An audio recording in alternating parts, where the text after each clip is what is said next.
طيب بسم الله الرحمن الرحيم. هنا ديت عجينه الحواوشي. معانا نص بانيه، بصلتين كبار، قرنين فلفل، فصين توم، معلقتين صويا ممكن تستغنى عنهم، معلقتين بهارات حواوشي من عند العطار، واحده ماجي، معلقه كزبره، معلقه فلفل اسود، وهنا عندي معلقه ليه تفرميها في الكبه مع البانيه والحاجه. وهننزل بالتوابل كده كلها مع بعض ورشه ملح، وهقلبهم مع بعض كلهم ايه تقليبه قويه.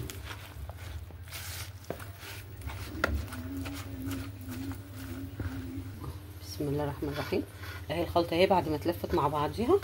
بسم الله الرحمن الرحيم. كده بعد ما لفيناها هناخد حته حلوه كبيره كده، او على حسب ما تحبي تحطي في الرغيف وتفرشيها في جوه بالشكل ده. هنفتح الرغيف من الجنب وتفرشيها كده.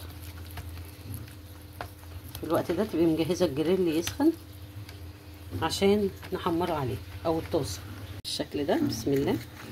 وهفرشه كده.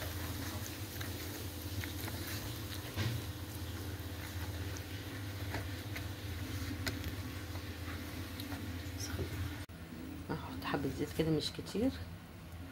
بسم الله ولا قوه الا بالله. وزعها على الجريل كله.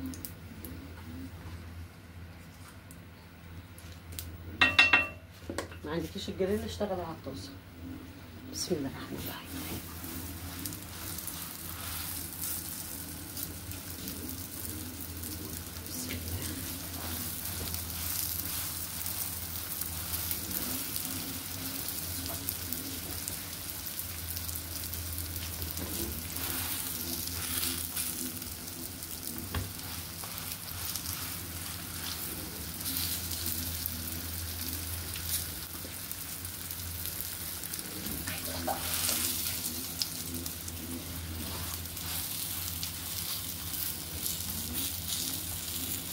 هسيبها دقيقه كده تتحمر وبعدين اقلب.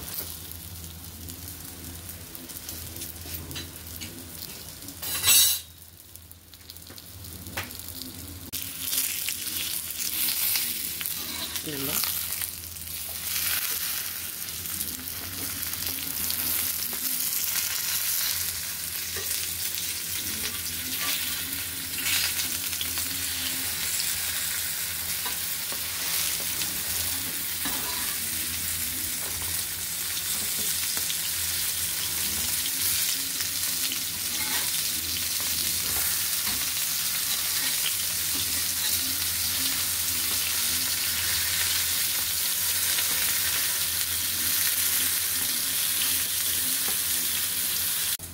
بسم الله.